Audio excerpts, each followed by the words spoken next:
का ये पार्क है एमसीडी का, और ये पिछले 10 साल से लावारिस पड़ा हुआ था। कोशिश करेंगे कि इसको डेवलप करें, इसमें बेंचेस लगाएं, इसमें स्ट्रीट लाइट लगाएं, और उसके अलावा भी लोग इसमें छोटे मोटे जो फंक्शन होते हैं 200, 400, 500 आदमियों का, वो फंक्शन भी यहाँ हो जाएगा। ये जो काम करवा रहे हैं ये सरकारी तौर पर नहीं करवा रहे हैं। अगर सरकारी तौर पर करवा रहे हैं तो रिप्रेजेंटेटिव जो आरडब्ल्यू के उनको पता होना चाहिए। अगर यहाँ सफाई होती है, पार्क बनता है, वो पॉकेट 11 के लिए भी अच्छा है और जो ओखले फार के लिए उनके लिए भी अच्छा है। जाने पॉकेट 11 में कितनी आरडब्ल्यू है, मेरी तो समझ में ही नहीं आता। 20 प्रेसिडेंट हैं, जिसमें से 20 में से 10-15 तो ब्लैकमेलर हैं, हमेशा उगाई के चक्कर में रहते हैं। हमारी आरडब्ल्यू है वो एक प्रॉपर तरीके से काम करती है, बाकायदा बैंक अकाउंट है, ठीक है, सब डॉक्यूमेंट उसके प्रॉपर से है। यहाँ नहीं चलने वाला है ये, और जो नेता होंगे वो बर्दाश्त करते होंगे।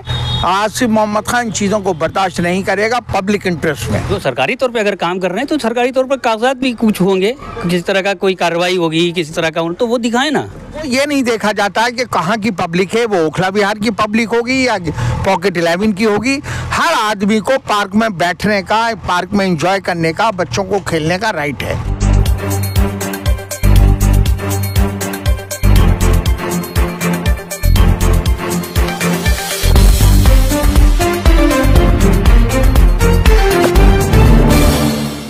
दोस्तों, मैं अभी जसोला पॉकेट 11 में हूँ। मेरे पीछे इधर जनता फ्लैट्स है और हमारे राइट साइड में ओखला विहार है। यहाँ पे एक स्पेस बहुत दिनों से, 10 साल से, लगभग 2000-2500 गज के करीब ये ज़मीन है, बिल्कुल बहुत ही बुरी हालत में थी। आज आसिफ मोहम्मद खान यहाँ पे सफाई करवा रहे हैं और इनकी प्लानिंग है कि ये जो जगह जो 2500 के करीब है लगभग, बिल्कुल बुरी हालत में से कोई इस्तेमाल नहीं हो रहा है, इसका बेहतरीन इस्तेमाल होने लगे। तो लोगों को ये समझाइए इस जगह एग्जैक्ट कहाँ पे है। ये देखिए जसोला विहार पॉकेट 11, जब आप इकरा मस्जिद से ओखला विहार की तरफ को जाते हैं, जहाँ ओखला विहार की एंट्री पॉइंट है, ये तकरीबन 2500 गज मीटर का ये पार्क है एमसीडी का, और ये पिछले 10 साल से लावारिस पड़ा हुआ था। और इसमें मेरे ख्याल से 100 डंपर से ज़्यादा, हाईवा जो होते हैं से ज़्यादा गार्बेज पड़ा हुआ है, और ये एक तरह से डेड पड़ा हुआ है, कूड़ेदान बना हुआ है। और आज हमने यहाँ पर सफाई का एक मुहिम चलाई है और तमाम गार्बेज जेसीबी लगा के इकट्ठा करा जा रहा है। और रात को, क्योंकि हाईवा दिन में परमिशन है नहीं, 11 बजे के बाद वो इस गार्बेज को उठाएंगे। तो क्या प्लानिंग है इसमें, क्या करना चाहते हैं जो सफाई कर रहे हैं आप? देखिए, कोई भी पार्क हो, हर पार्क पब्लिक के इंटरेस्ट में छोड़ा जाता है, और वो ये नहीं देखा जाता है कि कहाँ की पब्लिक है, वो ओखला विहार की पब्लिक होगी या पॉकेट 11 की होगी। हर आदमी को पार्क में बैठने का, पार्क में एंजॉय करने का, बच्चों को खेलने का राइट है। इसलिए हम इस पार्क को कोशिश करेंगे कि इसको डेवलप करें, इसमें बेंचेस लगाएं, इसमें स्ट्रीट लाइट लगाएं, और उसके अलावा भी लोग इसमें छोटे मोटे जो फंक्शन होते हैं 200, 400, 500 आदमियों का, वो फंक्शन भी यहाँ हो जाएगा। बहुत से लोग हैं जो आज बड़े बड़े बारात घर हैं, बहुत चार्जेस देने पड़ते हैं। यहाँ पर बड़े ना के सिर्फ सफाई का को करवानी पड़ेगी, बाकी छोटे मोटे यहाँ से लोग फंक्शन भी करवा सकते हैं। और रोज़मर्रा में बच्चे खेलते हैं, बड़े लोग टहलते हैं, एंजॉय करते हैं, फैमिली के साथ बैठते हैं। हम कोशिश कर रहे हैं कि इस पार्क को बेहतरीन एक नमूने के तौर पे हम इसको पेश करें। तो आप इसे बता रहे थे कि कुछ हिस्सों में आप इसमें कूड़े का कुछ इंतजाम भी करेंगे? देखिए, हाँ, देखिए आप क्या है, जैसे कल अरीबा ने आपसे कहा था परसों कि हम कहीं पे भी ओपन जो है, ओपन गार्बेज डंपिंग ग्राउंड नहीं अपने वार्ड में रहने देंगे। ये हमारा बिल्कुल चैलेंज है, हमें अपने लिए चैलेंज है। हम पब्लिक से नहीं कह रहे कि आपसे हमें चैलेंज है, हमारे लिए ये चैलेंज है कि हम ये चाहते हैं कि कहीं पे भी कूड़ा खुले में ना डालें। तो अब कॉम्पैक्टर आ रहे हैं, लेटेस्ट टेक्नोलॉजी है कि डंपर टाइप जो कंटेनर टाइप आते हैं और वो उसको अंदर ले लेते हैं कूड़ा, और वो ट्रक में खुद ब खुद चढ़ जाता है। तो हम कोशिश करेंगे कि यहाँ के लिए हम यहाँ पर 2 कंटेनर जिसमें कूड़ा जाए और लोग सड़कों पर ना डालें, क्योंकि आप किसी भी पार्क में चले जाइए, कहीं न कहीं लोग टहलते हैं, घूमते हैं और वहाँ कूड़ा डालते हैं। हम ये चाहते हैं कि इसमें हम FCTS भी लोगों को बना के देंगे। अब कोई आदमी ये कहे कि साहब ये मेरी मलकियत है, मेरी कॉलोनी की मलकियत है, पार्क किसी की मलकियत नहीं है। आप ना किसी कॉलोनी का गेट बंद कर सकते हैं, ना गेट में ताला लगा सकते हैं। हर आदमी को राइट है, कोई भी ओखला विहार से निकल के जा सकता है, नून नगर के जा सकता है, कोई भी पॉकेट 11 जनता फ्लैट से गुजर के जाता है। लेकिन अभी कुछ आए थे यहाँ पर, पता ना जाने पॉकेट 11 में कितनी RWS है, मेरी तो समझ में ही नहीं आता। 20 प्रेसिडेंट हैं, जिसमें से 20 में से 10-15 तो ब्लैकमेलर हैं, हमेशा उगाई के चक्कर में रहते हैं। वो यहाँ आए कि साहब हमारी परमिशन के बगैर आप कैसे कर रहे हैं? अरे भाई तुम कौन हो?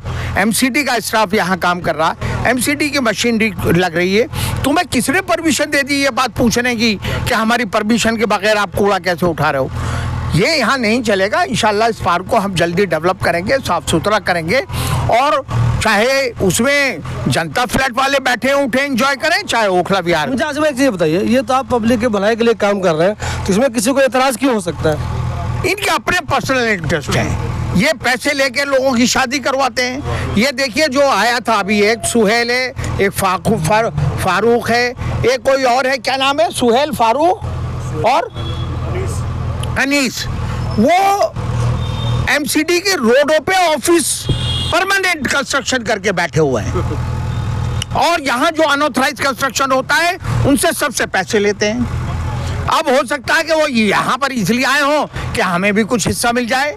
देखिए दोस्तों, एक चीज़ समझ लीजिए, अभी आसिफ भाई ने जिन जिन लोगों का नाम लिया है, मैं उनसे भी रिक्वेस्ट करूंगा, अगर आपको लगता है कि आसिफ साहब यहाँ पे कुछ गलत कर रहे हैं तो आप मुझे इंटरव्यू दीजिए, बताइए वो कैसे गलत कर रहे हैं। आखिर आप इनको रोक रहे हैं तो क्यों रोक रहे हैं? हो सकता है आपको कोई चीज़ पता हो जो हमें पता नहीं हो, तो आप हमें इंटरव्यू दे के बताइए कि आप इनको ये काम करने से क्यों रोक रहे हैं, जबकि खुद ही कह रहे हैं मैं जो काम कर रहा हूँ पसंद तो कर नहीं रहा हूँ, ये लोगों की भलाई कर रहा हूँ, तो क्यों रोक रहे हैं? मैं शिबली साहब आपको अभी कह रहा हूँ कि आप यहाँ इस गेट से घुसिएगा, सामने कुर्सी डाले बैठे हो, और सड़क पर DDA की जो मल्टी स्टोरी है उसके बाहर कंस्ट्रक्शन, परमानेंट कंस्ट्रक्शन करके ऑफिस बना रखे हैं, सीवर लाइन और हमारी सड़क के ऊपर।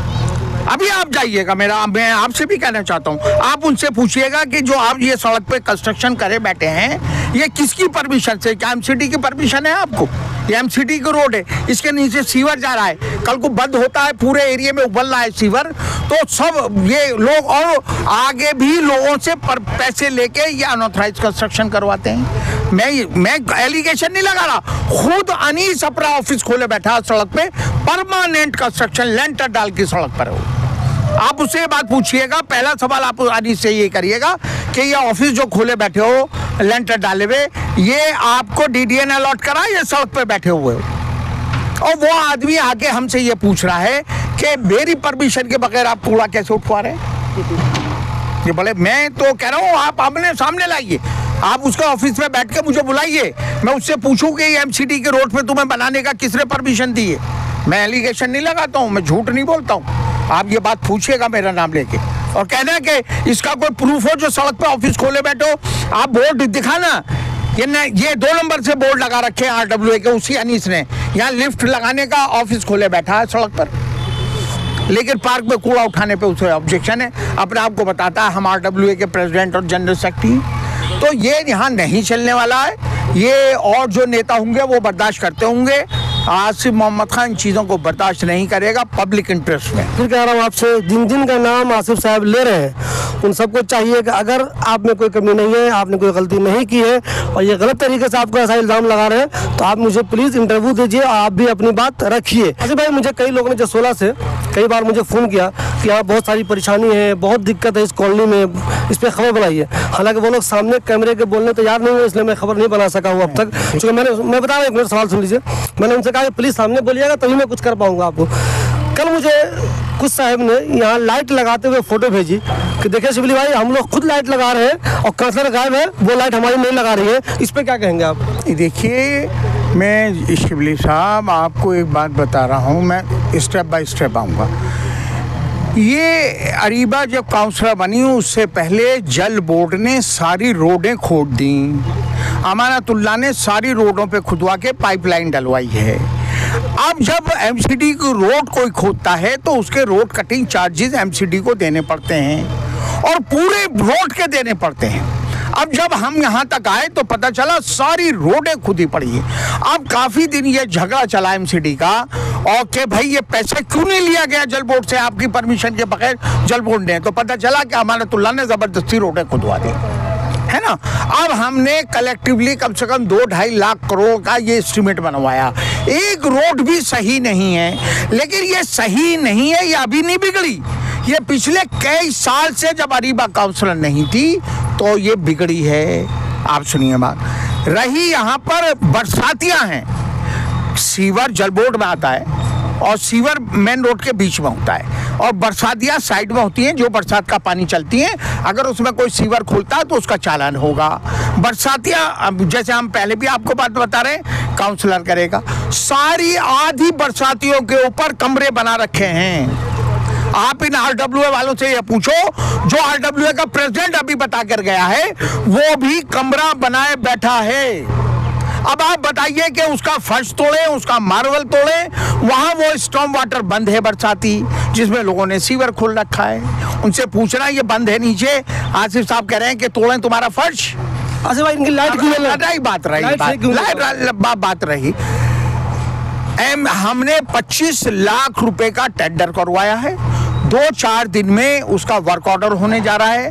हमने पहली बात तो यहाँ हमें पता नहीं कौन आदमी क्या कह रहा है। हम जिम्मेदार लोगों को, जाहिद साहब को हमने ओखला विहार में कहा कि 50 लाइटें आपकी हैं, आप तलाश कर लीजिए, 1 हफ्ते बाद हमें फूट कीजिएगा, आपकी सुपुर्दगी में दे देंगे 50 लाइट। शाहीन बाग में हम 200 लाइटें, अबुल फजल में 200 लाइटें, जद्दा फ्लैट में भी हम कोशिश करेंगे 30-40 लाइटें, क्योंकि हमारा बजट, जितना बजट है हमारा, हम उसका सही तरह से इस्तेमाल करना चाहते हैं। हमने semi high mast 40 pole with street light, तकरीबन 300 स्ट्रीट लाइट, ये हमारे वर्क ऑर्डर होने जा रहे हैं, जो हम इस एमपी के इलेक्शन से पहले, क्योंकि उसके बाद हम उद्घाटन नहीं कर सकते, तो उम्मीद है कि 10-12 तारीख में कोड ऑफ कंडक्ट लग जाएगा, उससे पहले हम लाइटों का उद्घाटन करेंगे और जगह जगह लाइटें लगाएंगे। इस पार्क में भी पोल खड़ा करेंगे और स्ट्रीट लाइट लगाएंगे। मैं शिबली साहब फिर आपसे ये एक बात कह रहा हूँ, आप जो मैंने 3 नाम लिए हैं, आप उनसे ये पूछना कि भाई ये जो आप स्टॉर्म वाटर पर सड़क पर देखिए इंक्रोचमेंट होता है, किसी ने कार खड़ी कर रखी है, किसी ने पैड़ी उतार रखी है, किसी ने ठेली रख रखी है, दुकानदार ने आगे ठिया लगा रखा, लेकिन ये परमानेंट आगे तकरीबन 50 गज का सड़क पर, फिर उससे ऊपर वाले से ये पैसे लेते हैं, उसके ऊपर वो डालता है, फिर उससे पैसे लेते हैं, कोई कहते हैं मेरी छत पे डाल रहा है, फिर ये ऐसे ऊपर तक उगाई करते हैं। अभी आप इस गेट से घुसेंगे तो सामने कुर्सी डाले बैठे हुए हैं, और जिस जगह में कुर्सी डाले बैठे हैं वो तकरीबन 3 ऑफिस बने हुए हैं, और तीनों उन फ्लैटों से जो इनको दिए गए हैं, जो इन्होंने खरीदे हैं। उसके बाद तो अभी मुझे जवाब देते हैं सब ये काम तो सबने कर रखा है, हमने कोई कर रखा है। तो भाई तुम तो ये कह रहे हो कि कूड़ा भी हमारी परमिशन से नहीं उठेगा, तो क्या डीडीए फ्लैट्स में जितना अनऑथराइज कंस्ट्रक्शन चल रहा है, इसका मतलब तुम परमिशन दे रहे हो? तो कह रहे हैं हमने तो कंप्लेंट कर दी। मैंने कहा आप कंप्लेंट की कॉपी मुझे दीजिए और मैं एक्शन करवाऊंगा, तो भाग गए, क्योंकि वो खुद करे हुए बैठे हैं। तो मेरा ये कहने का मतलब है, बातें करने में और प्रैक्टिकली में। आज संडे का दिन है, मैंने संडे के दिन स्टाफ को बुला रखा है, मैं सुबह से 1 कप चाय पिए यहाँ पर बैठा हुआ हूँ, उसके बावजूद लोग काम नहीं होने दे रहे। ये बताइए, ये जो जगह आप खाली करवा रहे हैं, सफाई की मुहिम चला रहे हैं आप, तो एक अंदाज़ा पूछूं मैं आपसे टाइम है कि कितने दिनों में यहाँ पे इस लायक हो जाएगा ये हिस्सा कि लोग आराम से घूम सकेंगे, इसमें कुछ प्रोग्राम भी कर सकेंगे? देखिए इसमें क्या है, अभी हम ये उठा रहे हैं, फिर हम इसमें मट्टी डलवाएंगे। मट्टी तो बहुत ज़्यादा नहीं, लेकिन इतना डलवाएंगे कि साफ़ सुथरा हो जाए। स्ट्रीट लाइट के पोल तो हमारे पास तकरीबन तैयार हैं, बेंचेस भी तैयार हैं। गेट वगैरह भी लगवाएंगे? जी गेट भी, हाँ गेट भी लगवाएंगे इसमें, है ना। ऐसा नहीं है कोई किसी की निजी प्रॉपर्टी है, किसी का अपनी प्रॉपर्टी, कोई किसी को आने ही नहीं देगा। ये पब्लिक प्रॉपर्टी है, पब्लिक इंटरेस्ट में ये पार्क छोड़े जाते हैं, हर आदमी को फ्री है। आप भी दूसरी कॉलोनियों में जाते हो, आप भी तो जाके दूसरों के पार्कों में बैठते हो। ऐसा कोई होता है कि ये मेरा पार्क है और ये तेरा पार्क है? ये सरकारी पार्क है, और सरकारी पार्क को इस्तेमाल करने का हर आदमी को हक है, वो इस्तेमाल करेगा। देखिए दोस्तों, आसिम अहमद खान साहब एक अच्छी कोशिश कर रहे हैं जो मुझे लग रही है। अब देखना यह है कि इसको ये पाया तकमील तक कब तक पहुंचाते हैं, कितने दिनों में ये पार्क लोगों के बैठने के लायक हो जाता है, ताकि आप छोटा मोटा इवेंट भी करना चाहें तो इस पार्क में आसानी से कर लें। तो अभी जो हमने आसिम अहमद खान का इंटरव्यू किया है, जो वो कुछ काम कर रहे हैं, जो अभी सुना आपने, उसमें उन्होंने कई लोगों पे इल्ज़ाम लगाए हैं कि वो हमें काम में डिस्टर्ब कर रहा है। जिन लोगों पे इल्ज़ाम लगाए उनमें से एक सोहेल साहब भी हैं। सोहेल साहब, जब वो काम कर रहे हैं सरकारी, आप लोग उसमें डिस्टर्ब क्यों कर रहे हैं? देखिए, अगर सरकारी काम है कोई, तो यहाँ पर जो ये कॉलोनी है, ये एक ऑथोराइज कॉलोनी है। इसके अंदर आरडब्ल्यू भी है, तो रिप्रेजेंटेटिव आरडब्ल्यू के हैं, उनको वो इन्फॉर्म करते, उनको बताते कि ये सरकारी काम इस तरीके का कुछ होने वाला है। जबकि मुझे ये लगता है कि ये जो काम करवा रहे हैं, ये सरकारी तौर पर नहीं करवा रहे हैं। अगर सरकारी तौर पर करवा रहे हैं तो रिप्रेजेंटेटिव जो आरडब्ल्यू के उनको पता होना चाहिए, है ना। तो एक तो ये बात, कुछ दिन पहले अभी मैंने कुछ वीडियोस वायरल उनकी हुई थी, जिस पर वो बता रहे थे कि इस जगह पर कोई कूड़े का मतलब जो है डिस्पोज करने के लिए कोई मशीन लगाएंगे या इस तरीके की चीज़ें काम कर। ये लैंड जो है डीडीए का लैंड है। अगर सरकारी काम है तो डीडीए से ज़रूर इन्होंने जगह के लिए कुछ एक्वायर किया होगा, या जो भी कुछ है उसका बाकायदा हमें वर्क ऑर्डर दिखाएं कि जो ये वर्क ऑर्डर है इसका, कि हाँ ये यहाँ पर ये चीज़ हम करवाने जा रहे हैं, तो कोई प्रॉब्लम नहीं है। बट ये जगह डीडीए की है और डीडीए के कॉलोनी के लोगों के लिए है, तो उसमें जो भी काम करने जा रहे हैं, मेरा मानना है कि यहाँ के आरडब्ल्यूएस को पता होना चाहिए। वो यहाँ नहीं पता है। हमारे फारूक भाई हैं, आरडब्ल्यू के प्रेसिडेंट हैं, यहाँ पे बैठे हुए हैं, आप इनसे पूछ लीजिए। अभी जो वो कह रहे हैं, जैसा उन्होंने कहा मुझे इंटरव्यू में, एक तो वो मशीन लगवाएंगे, दूसरे बाकी जो ज़्यादा वाला हिस्सा है उस पर वो ऐसा सफाई सुथरा कर देंगे, लाइट लगा देंगे, बेंच लगा देंगे कि शादी वादी का भी छोटा मोटा प्रोग्राम उसमें हो सके। तो वो जो कह रहे हैं वो आप मान लें, आपको शक हो रहा है कुछ? देखिए, डीडीए का ये लैंड है, अगर इस तरह का कोई प्रोग्राम है तो वो पहले डीडीए से एक्वायर किया हुआ कोई लेटर दिखाएं मुझे। हम लोगों को यहाँ पर जो आरडब्ल्यू है, मुझे नहीं, मतलब जो आरडब्ल्यू है यहाँ की, उनको वो जो सरकारी तौर पे अगर काम कर रहे हैं तो सरकारी तौर पर कागजात भी कुछ होंगे, किसी तरह का कोई कार्रवाई होगी किसी तरह का, तो वो दिखाएं ना, यहाँ के जो आरडब्ल्यू है उनको दिखाएं। मेरा यही मानना है कि यहाँ पर जो भी कुछ काम हो रहा है तो उनकी रजामंदी से होगा ना। ये तो नहीं होगा कि कोई भी कुछ भी आके करने लग जाएगा, दीवार तोड़ के अंदर घुस जाएगा। अगर आपको वो बता देते, पहले लेटर वेटर दिखा भी देते, आप लोगों से मिल भी लेते, तब कोई आपत्ति थी आपको या नहीं थी? नहीं, आपत्ति तो भाई, अगर हमें आपत्ति होती कि यहाँ पर ये चीज़ नहीं होना चाहिए तो हम फिर उसी तरह से कागजी कार्रवाई करते, डीडीओ को लिखते कि यहाँ पर हम लोग ये नहीं चाहते। जो भी चीज़ें हैं, एक तरीका होता है उसका काम करने का, वो तरीका फॉलो हम भी करते हैं। ये जो है इसके अंदर सफाई होना चाहिए, बिल्कुल होना चाहिए। साफ़ सफाई से कोई वो नहीं है, और साफ़ सफाई अगर करवा रहे हैं बहुत अच्छा है, बहुत अच्छा काम है। अगर साफ़ सफाई सुथराई करा रहे हैं उसके लिए कोई हमें आपत्ति नहीं है, किसी तरह किसी को भी आपत्ति नहीं होगी उसमें, किसको आपत्ति होगी। हमारे साथ फारूक साहब हैं, या डब्ल्यूए के प्रेसिडेंट हैं। तो पहले मुझे फारूक साहब ये बताइए, एक तो आसिफ साहब ये इल्ज़ाम लगा रहे हैं कि पता नहीं आरडब्ल्यूए कितनी छोटी सी कॉलोनी है, 20-25 उन्होंने कह दिया, कितनी आरडब्ल्यू है यहाँ? देखो सर, ऐसा है, आसिफ साहब का देखो हम लोग यहाँ पे कभी भी डिनाई नहीं करते, हम वो मोस्ट वेलकम है उनके लिए हमेशा यहाँ पे, ठीक है। और हम लोग उनके वोटर भी है, हम लोगों ने उनको वोट भी दिया, ऐसी बात नहीं है। और रही बात यहाँ पे आरडब्ल्यू की, यहाँ पे गिनती की सिर्फ 3 आरडब्ल्यू है, ठीक है। 2 आरडब्ल्यू जो है यहाँ पर टोटल 1326 फ्लैट है, सॉरी 2608 फ्लैट है, ओके। 2608 फ्लैट में से 1308 फ्लैट, जो 1300 कुछ फ्लैट है वो हमारे अंडर में आते हैं, ठीक है। और 1300 कुछ फ्लैट जो है, जो उधर की जो आरडब्ल्यू है, यानी कि अजय भाई की और फरत भाई की, वो उनके अंडर में आती है, ठीक है। हमारी जो आरडब्ल्यू है वो है हमारी मोहल्ला सुधार समिति के नाम से, और एक डब्ल्यू जो है वो यामीन नेता की है, ठीक है। वो हमें नहीं पता वो किस तरह से काम कर रही है, क्या नहीं कर रही, लेकिन जो हमारी आरडब्ल्यू है वो एक प्रॉपर तरीके से काम करती है। बाकायदा बैंक अकाउंट है, ठीक है, सब डॉक्यूमेंट उसके प्रॉपर से है। आपको कोई भी ऑडिट करनी है, कुछ भी चेकिंग करनी है, आप कभी भी एनी टाइम, हमारा रिकॉर्ड अप टू डेट है, आप हमारा रिकॉर्ड कभी भी आप चेक कर सकते। ये बताइए मुझे, इनके काम में आपको क्या दिक्कत नजर आई? देखो सर, हम लोगों को कोई दिक्कत नहीं है काम में, ठीक है। हम लोगों ने सिर्फ आसिफ भाई से ये पूछा था अभी जाके हमने, कि आसिफ भाई आप यहाँ पे क्या करवा रहे हैं, ठीक है। मैंने और परवीन ने, हमने, जो परवीन हमारे यहाँ प्रेसिडेंट है, हम लोगों ने, हम दोनों गए थे बात करने के लिए कि सर आप यहाँ पे क्या करवा रहे हैं। तो उन्होंने कहा कि मैं यहाँ पे सफाई करवा रहा हूँ।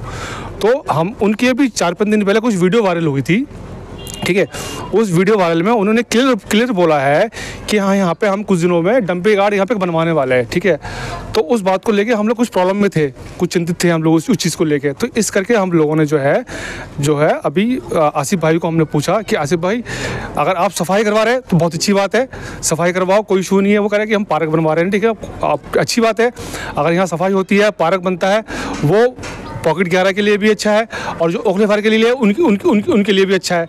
लेकिन उसकी बैक एंड पे अगर आप कोई डंपिंग यार्ड बनवा रहे हैं सर, वो गलत है। अच्छा, मुझे ये बताइए, वो फिर वो डंपिंग यार्ड से अगर बनना है तो सर प्रॉपर डीडे की परमिशन होनी चाहिए, उसके ऊपर उनका लेटर होनी चाहिए सर प्रूफ, और एमसीडी भी जो भी है उस पर इन्वॉल्व होनी चाहिए। डंपिंग यार्ड एक अलग चीज़ होती है, एक होती है बाज़ाब्ता मशीन अच्छे से, जैसे एनएफसी में देखा हो आपने सूर्या के पीछे। ये कह रहे हैं कि उस तरह की चीज़ यहाँ बनेगी। अगर उस तरह की चीज़ यहाँ पे बने और पीछे पार्क भी रहे, शादी ब्याह का इंतजाम भी उसमें हो सके, तो कोई आपत्ति है आपको? सर देखो शादी ब्याह का सर देखो मामला सर ऐसा था, देखो पहले ऑलरेडी सर देखो पॉकेट गैर के बाहर 5 नंबर गेट पे ऑलरेडी बारात घर है, वहीं पे सर इतनी भीड़ लग रहती है, पार्किंग को के लिए सर ले लो, वहाँ पे लोग सर मानते नहीं है। जबकि वहाँ क्लियर एक बोर्ड भी लगा हुआ है कि आपको जो भी कोई फंक्शन करना है आप अपनी गाड़ी बाहर पार्क करेंगे, लेकिन लोग मानते नहीं है, अपनी गाड़ी अंदर लगाते हैं, जिसमें वहाँ पे लोगों को आने जाने में इतनी दिक्कतें होती है, इतनी प्रॉब्लम फेस करनी पड़ती है। आए दिन वहाँ सर लोगों के झगड़े होते रहते हैं बात को लेके। और सर मैं तो सर मैं कैसे पॉकेट गैरा का कभी नहीं चाहेगी कि सर यहाँ पे ऑलरेडी एक बात करो और बने, ठीक है सर। हाँ पार्क बनना चाहता है, अच्छी बात है सर, पार्क बने, कोई दिक्कत नहीं, उसके लिए सर मैं हमेशा और मेरी पूरी टीम खड़ी है। फारूक साहब जी ये बताइए, आप लोग एक्टिव है, RWA में है, इतने दिनों से वो पार्क बुरी हालत में है, आपने कभी उसको बेहतर करने की कोशिश क्यों नहीं की? सर करते हैं, हम कोशिश क्यों नहीं कर रहे हैं, हम काम कर रहे हैं ऑलरेडी, हमने सर अभी यहाँ पे काफ़ी काम करे हैं अपने, ठीक है। उस पार्क की हालत क्यों नहीं बेहतर? सर देखो पार्क की हालत सर देखो वो क्या है, अगर ये पार्क किसी के अंडर में आता होगा, चाहे वो एमसीडी के अंडर में है, जी उन्हीं लोग आप नहीं करते, बिल्कुल बोला सर, हमने बोला है, हमारा लेटर भी वगैरह सर हमने बोला, ऐसी बात नहीं है, हमने बोला है, हमारे पूरा लेटर भी है, हम लोगों ने उनको बोला भी कि सर आप इस पार्क को साफ करवाओ। यहाँ पे गिनती के 3 पार्क है, ठीक है, एक आपको 5 नंबर पार्क के सामने है, आपको वो है पार्क है, एक आपको ये ब्लॉक के पार्क छोटा पार्क, और एक आपको ये बड़ा पार्क है। तो सर तीनों की जो है आपकी मेंटेनेंस होनी चाहिए, जो भी हमें माली अलॉट हो रखे हैं वो प्रॉपर हमें काम करनी चाहिए। तो सर उस हिसाब से सर यहाँ पर सफाई हो नहीं पाती। ये बताइए, अगर यहाँ पे काम शुरू हुआ था तो ऐसे हालात क्यों बन गए कि पुलिस बुलानी पड़ेगी आप लोगों को? सर पुलिस सर इसलिए बुलानी पड़ेगी, अभी क्या हुआ, आसिफ भाई के साथ में जो है सोल भाई बात कर रहे थे, तो सोल भाई को जो है आसिफ भाई ने उनको धक्का मार कर भगा, उनको पीछे गिरा दिया। तो सर देखो आसिफ भाई सर देखो जो भी सीनियर पर्सन है, राइट, तो उनका सर हक नहीं बनता कि सर किसी भी पर्सन के ऊपर ऐसे मतलब वो अटैक करे। दोस्तों आसिफ अहमद खान जैसा बता रहे हैं, वो एक अच्छा काम करने जा रहे हैं, ये लोग भी चाहते हैं, जो इस सोसाइटी में जो लोग रहते हैं, जो 16 वाले, वो भी चाहते हैं अच्छा काम हो। मुझे लगता है एक तरह से कोऑर्डिनेशन की कमी हो गई। ये लोग आसिफ साहब इनसे पहले बात कर लेते हैं, ये लोग आसिफ साहब से बात कर लेते, तो हो सकता है दोनों में सही से कुछ बातचीत हो जाती, कुछ बेहतर इंतजाम वहाँ पे हो जाता और चीज़ सही तरीके से हो जाती। अब देखना ये है कि आसिफ साहब जो कह रहे हैं कि वहाँ पे हम पार्क बनाएंगे और कुछ कूड़े का घर भी बनाएंगे, बस अब तक एक मशीन लगेगी। अब देखना ये है कि उसमें ये लोग कितनी रुकावट डालते हैं या नहीं डालते हैं। आने वाले दिनों में वो पार्क किस तरह होगा, कैसा बनेगा, बन पाएगा या नहीं बन पाएगा, ये देखना बहुत ज़रूरी होगा। लेकिन अगर वो पार्क बन जाता है तो ये फ़ायदा इनका भी होगा, फ़ायदा ओखला विहार वालों का भी होगा और दूसरे लोगों का भी होगा। और अगर रुक जाता है, वैसे ही गंदगी रहती है, तो फ़ायदा किसी का नहीं होगा। लेकिन इसके लिए ज़रूरी है कि सब लोगों में कोऑर्डिनेशन बन जाए, उसके बाद भी वहाँ पे जो काम हो वो हो, ताकि इसका फ़ायदा सब उठा सकें।